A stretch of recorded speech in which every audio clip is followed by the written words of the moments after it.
Vamos a poner en las pantallas la carta de Pablo a la iglesia de Éfeso en el capítulo 2, versos 8 y 9, en donde Pablo dice que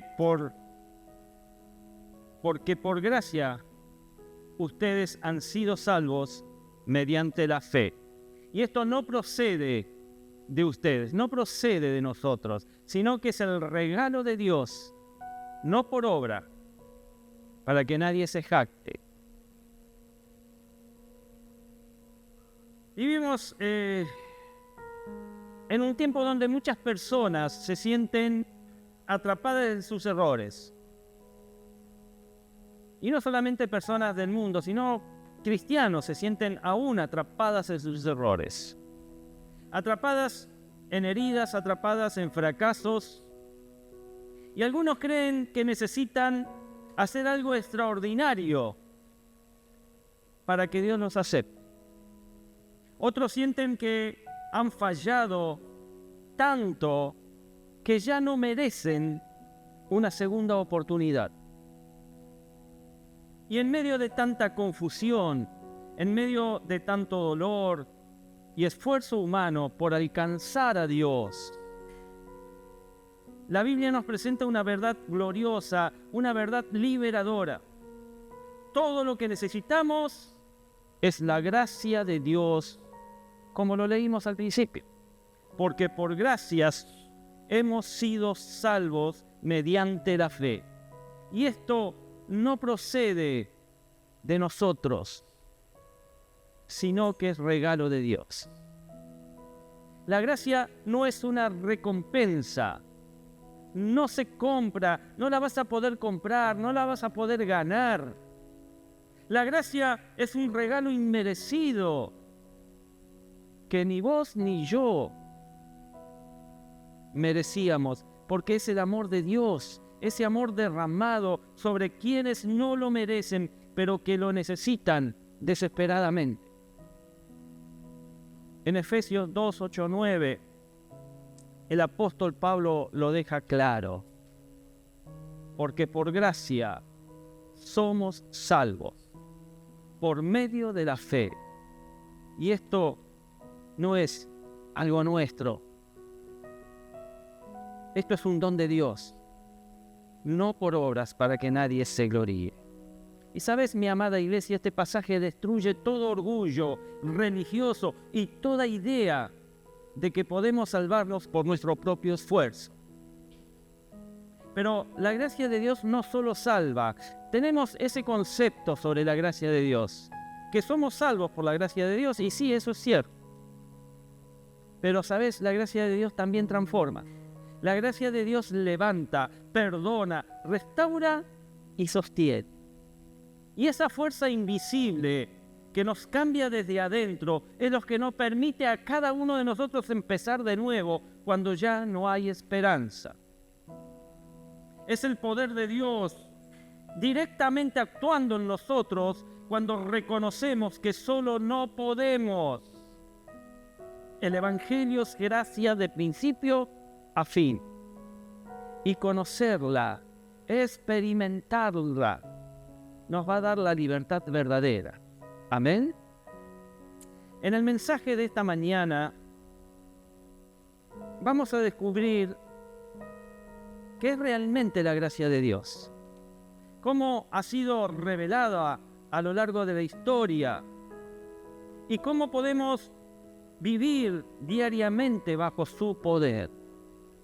Vamos a ver cómo la gracia actúa en la salvación, cómo la gracia trabaja en nuestra transformación diaria y en nuestro llamado a extender esa misma gracia a otros. No importa cuán lejos te hayas sentido de Dios. No importa si llevas años en la fe o apenas estás comenzando. Este mensaje es para vos. Porque todos, sin excepción, necesitamos ser tocados por la gracia de Dios.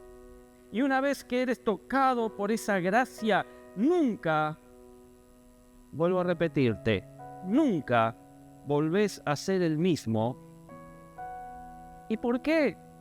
Bueno, porque la gracia de Dios nos salva del pecado y de la condenación. Ahora, la historia de la humanidad está marcada por el pecado desde el principio, desde Génesis, cuando allá lejos y hace tiempo Adán y Eva desobedecen a Dios. Entonces el pecado entra al mundo y con él la separación entre el hombre y su creador, entre el hombre y Dios. Y desde entonces todos nacemos con una naturaleza caída. Ese pecado original. Y no podemos salvarnos a nosotros mismos, por más que lo intentemos. Pero aquí es en donde la gracia de Dios, mi amada iglesia, se hace evidente desde el principio. Dios no destruyó al hombre por su desobediencia, sino que prometió un redentor. Y esa promesa fue el primer acto de gracia de parte de nuestro Dios. Después del diluvio, Dios hizo pacto con Noé y mostró Dios su gracia en medio del juicio. Todos conocen la historia de Noé, ¿verdad? Bien. Aunque la humanidad fue juzgada por su maldad a través del diluvio, la Biblia dice que Noé halló gracia ante los ojos de Jehová. Y este detalle es crucial. Y digo esto porque Dios no eligió a Noé porque era perfecto, sino porque quiso extender su favor. Y así desde los primeros capítulos de la Biblia, allí en el Génesis, vemos que la gracia no depende del mérito humano. Es una decisión divina que nace del amor y de la misericordia de nuestro Señor. Más adelante, Dios escoge a Abraham.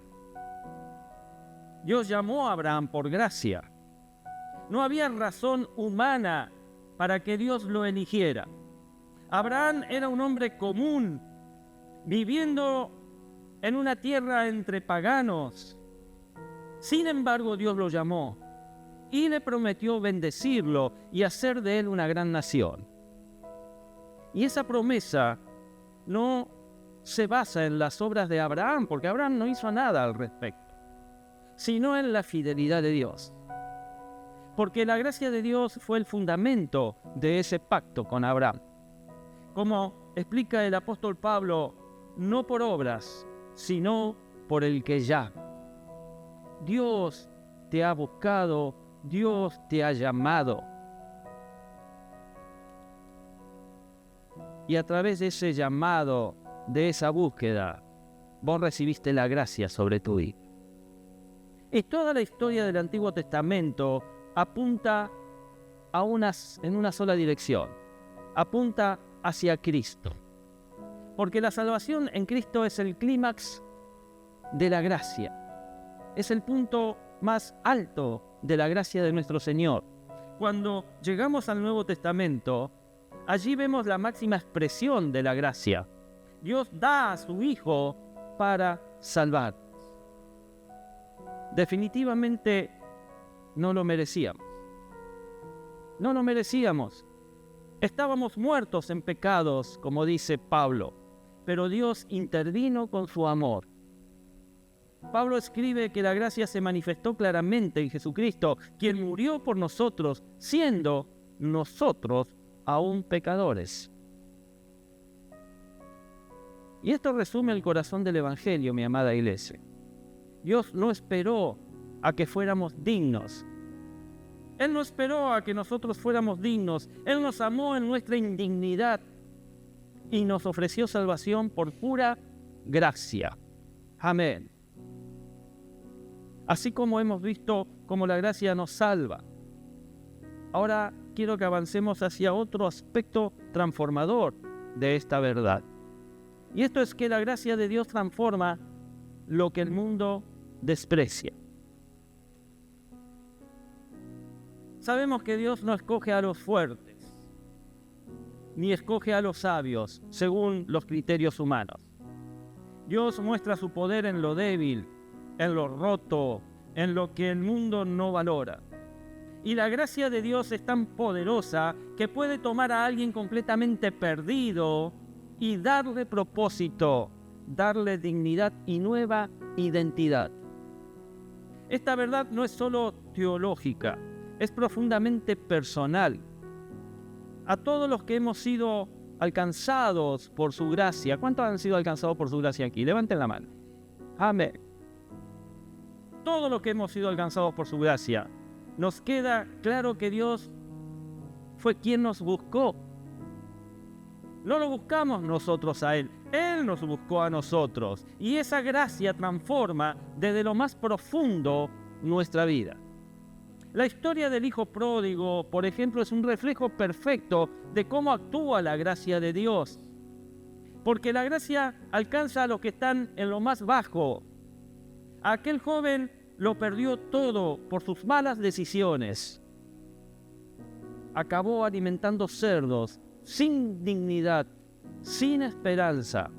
Lo peor que le podía pasar a un judío, estar en un chiquero alimentando cerdos. Pero fue allí, en el peor lugar, que este joven recordó la misericordia del Padre. Y cuando regresó, no fue recibido con juicio, sino con un abrazo. Fue recibido con restauración, fue recibido con una fiesta. Y así, mis amados, obra la gracia sobre la vida de los hijos de Dios. No espera que estemos limpios. Dios no espera que vos estés limpio, porque nunca vas a poder estar limpio, sino que nos limpia cuando venimos a Él. Pero no solo somos perdonados, también somos adoptados. ¿Vos sabías que sos adoptado?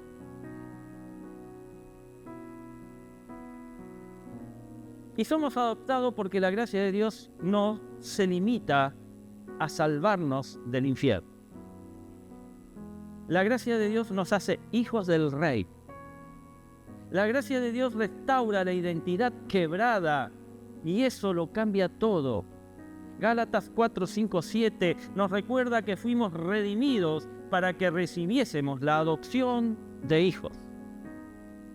Y como hijos tenemos herencia.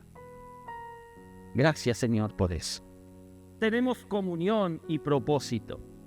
La gracia cambia nuestro hombre espiritual. Lo cambia de rechazado y pasamos a ser amado. Cambia de esclavo a libre. En Cristo somos nuevas criaturas. Y ese cambio no es simbólico, ese cambio es real, ese cambio es eterno. Uno de los ejemplos más hermosos está en la historia de Mefiboset. Yo no sé si ustedes han escuchado de Mefiboset, seguramente sí. Aquel hombre era cojo, vivía en un lugar de miseria llamado Lodebar y se consideraba a sí mismo como un perro muerto. Fuerte la imagen, ¿no? Verse como un perro muerto. Pero el rey David lo mandó a llamar y le dijo que desde ese momento comería siempre a su mesa. ¿Por qué? Bueno, por amor a Jonatán, su amigo, pero también por la gracia, esa gracia que nos asigna un lugar en la mesa. Esa es la imagen de lo que Dios hace con nosotros por amor a su Hijo. No merecíamos nada, pero la gracia, esa gracia nos hace sentar en la mesa del Rey. Aleluya. Gracias, Señor. Y esa misma gracia sigue llamando hoy. No importa cuánto hayas caído, no importa cuán lejos te sientas, Dios puede restaurar. ¿Por qué? Porque su gracia no tiene límites. Si vos ya has sido restaurado, no olvides quién te sentó a la mesa. Muchas veces pensamos que la gracia solo sirve para perdonarnos, que la gracia de Dios nos capacita para vivir en santidad. Y sí, esto es verdad. pero eso es solo el inicio del camino. La gracia de Dios también es poder para vivir. La gracia de Dios es poder para cambiar, poder para decirle no al pecado, poder para perseverar cuando todo nos empuja a rendir. Fuimos salvos por gracia, y es por esa misma gracia que podemos caminar en obediencia cada día. Dios no nos dejó solos, Él nos dio su Espíritu Santo y con Él nos dio la fuerza para vivir en santidad. Amén. La misma gracia que nos perdonó es la que ahora nos forma. No es una excusa para pecar, sino una escuela. Esa escuela que nos disciplina, porque lo que hace la gracia, mi amado, mi amada, es enseñarte a renunciar al pecado. Pablo dice que la gracia nos enseña a renunciar a la impiedad y a los deseos mundanos. No se trata de perfección humana, se trata de transformación espiritual. La gracia nos despierta el corazón, nos da nuevos anhelos. Antes deseábamos complacer la carne, pero ahora, por la gracia de Dios, y espero que así sea, mi amada iglesia, deseamos agradar al Espíritu. La vida cristiana está llena de batallas, y sé que lo sabes porque las has peleado o la estás peleando. En medio de esas batallas es cuando la gracia nos sostiene, en medio de la lucha, en medio de las tentaciones, en medio de las pruebas, esos momentos de debilidad que los vas a tener. Pero sabes, la gracia no desaparece cuando las cosas se complican. Al contrario, la gracia se vuelve más real. Y eso fue lo que el Señor le dijo a Pablo cuando el aguijón lo atormentaba. Bástate mi gracia, porque mi poder se perfecciona en la debilidad. Y así entendemos entonces que la gracia no solo perdona, también sostiene. No siempre quita la tormenta, la vas a tener que atravesar, pero sí nos mantiene firmes dentro de ella. No siempre cambia la circunstancia, pero sí cambia nuestro interior. Sí cambia nuestra manera de ver las situaciones. ¿Qué imagen más poderosa, mi amada iglesia, es esta? No es nuestra fuerza, ni nuestra disciplina, ni nuestro conocimiento lo que nos da victoria. ¿Qué es lo que nos da victoria? Lo que te da victoria es la gracia de Dios, la que transforma nuestra debilidad en fortaleza y nuestra vergüenza en testimonio. Amén. Una fe auténtica no puede estar separada de una vida transformada. Y ese cambio no viene del esfuerzo humano, sino del poder de la gracia de Dios, porque la gracia produce frutos visibles de santidad. Cuando Cristo habita en nosotros, comenzamos a dar fruto: amor, gozo, paz, paciencia, benignidad. Hablé el miércoles un poco de esto. Todos son evidencia visibles de una vida rendida a la gracia. Y no se trata de vivir sin fallas, porque nunca vas a ser infalible. Vas a cometer fallas, vas a tener fallas, vas a cometer errores. No se trata de vivir sin fallas, se trata de avanzar. Día tras día, Dios nos forma a la imagen de su Hijo, a la imagen de Jesús. Y ese proceso ocurre por gracia, no ocurre por méritos humanos. Filipenses 1:6 nos los recuerda: el que comenzó en vosotros la buena obra, la perfeccionará hasta el día de Jesucristo.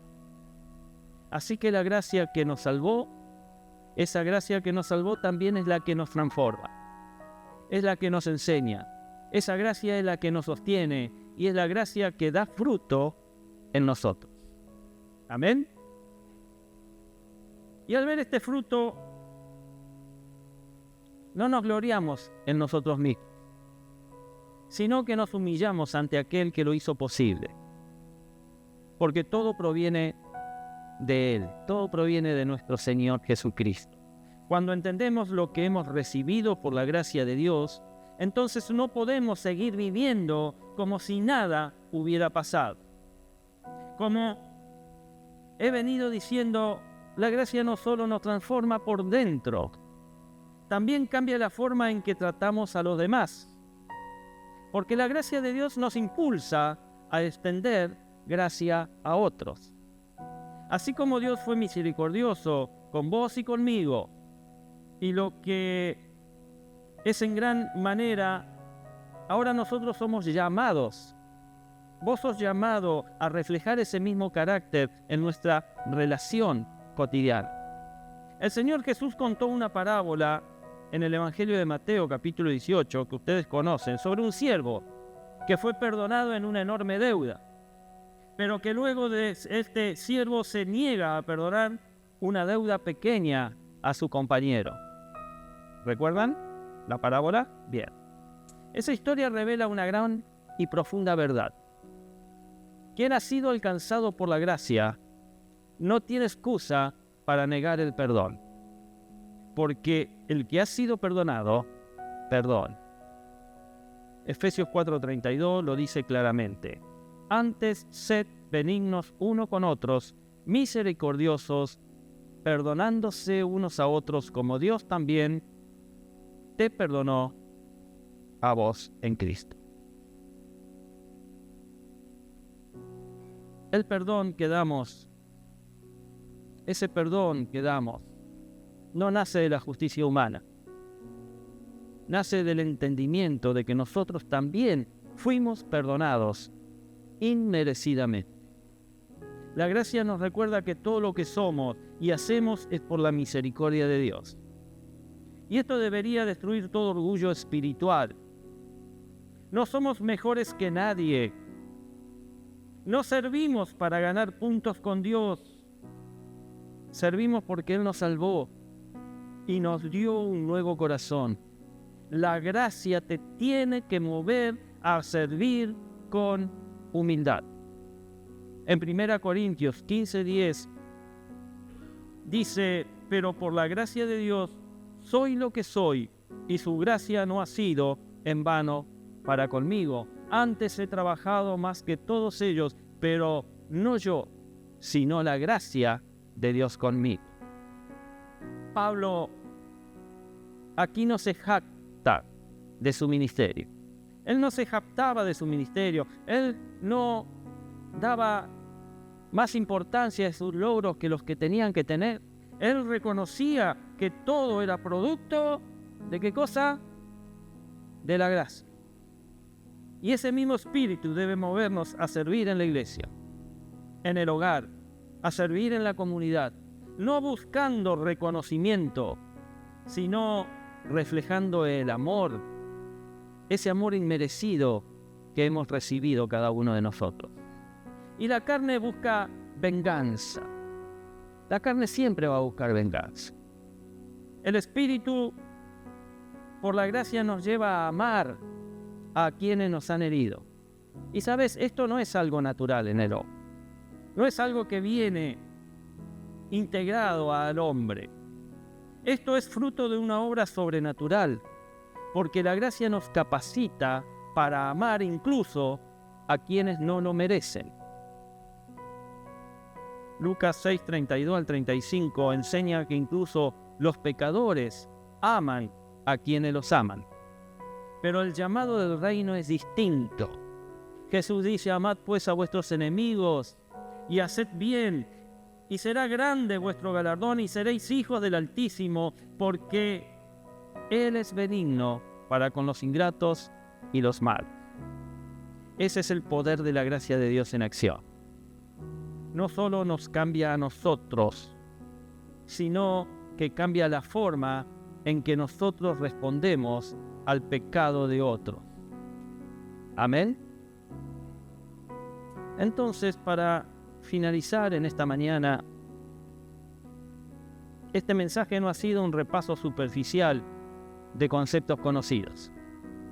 Hemos caminado por la Escritura, por la Biblia, y desde el principio quedó claro que la gracia de Dios no es solo un acto de misericordia en el pasado, sino hoy es una fuerza presente que transforma, sostiene y envía. No estamos aquí por mérito, porque este lugar estaría vacío si fuera por mérito. Ni seguimos adelante por esfuerzo propio. Cada paso, cada aliento, cada victoria contra el pecado, cada momento de restauración, todo eso es por gracia. Y si hoy hay algo bueno en nosotros, es porque Dios ha decidido obrar en vasijas de barro, como lo somos vos y yo. Pero ahora viene la parte que nos toca. Y la pregunta o las preguntas son: ¿vamos a menospreciar esa gracia con una vida tibia, cómoda, que solo recibe pero no da, no responde? ¿O vamos a vivir rendidos, vamos a vivir agradecidos y decididos a reflejar al mundo el poder de una vida transformada? Son preguntas que quiero que vos te vayas masticándolas. Si vas a menospreciar esa gracia o vas a vivir rendido, agradecido y decidido a reflejar al mundo el poder de una vida transformada. Y si has recibido la gracia de Dios, entonces vívela, disfrútala, no la guardes, no la escondas, no la ignores, mi amado. Déjala brillar en tu carácter, déjala brillar en tu testimonio, en tu generosidad, en tu perdón y en tu humildad. Y si aún no has recibido esa gracia salvadora, no salgas de aquí igual esta mañana a cómo llegaste. Hoy es el día. No importa tu historia, no importa tus caídas, tus tropiezos, tus cargas, porque la gracia, sabes, no se gana. La gracia se recibe, como recibís un regalo. Si yo te regalara algo hoy, ¿lo rechazarías? Estoy seguro de que no. La gracia está disponible ahora mismo para vos, si vienes a Cristo con un corazón sincero. Porque no hay poder más grande sobre esta tierra y en esta vida que el poder y la gracia de Dios. Amén. Gracias. Cerrá tus ojos allí en donde estás. Padre, yo te doy gracias por un día haber fijado tu mirada, Señor, sobre nuestra vida, sobre mi vida en particular y sobre la vida de los que hoy estamos aquí. Esa mirada de amor, Señor, movió nuestro corazón a recibir tu gracia, no solamente la gracia salvadora, sino esa gracia integral que lleva nuestra vida a caminar, Señor, como tú lo deseas. Y si en esta mañana hay alguien que aún no ha recibido esa gracia, pues hoy tú les das la oportunidad de hacer, porque aún la gracia está sobre este mundo, para que todo aquel que en él crea no se pierda, mas tenga vida eterna. Oh Padre, yo te doy gracias y te la daré hasta el último día de mi vida, porque tú has conocido lo que era. Y ahora, Señor, yo te reconozco a ti en lo que soy. Padre, bendice la vida de tus hijos. Bendice la vida de cada uno de tus hijos. Y que esa gracia, Señor, comience a actuar. Comience a ser una gracia que vivifica, liberta y transforma la vida de cada uno de nosotros. En el nombre precioso de Jesús, Señor. Amén.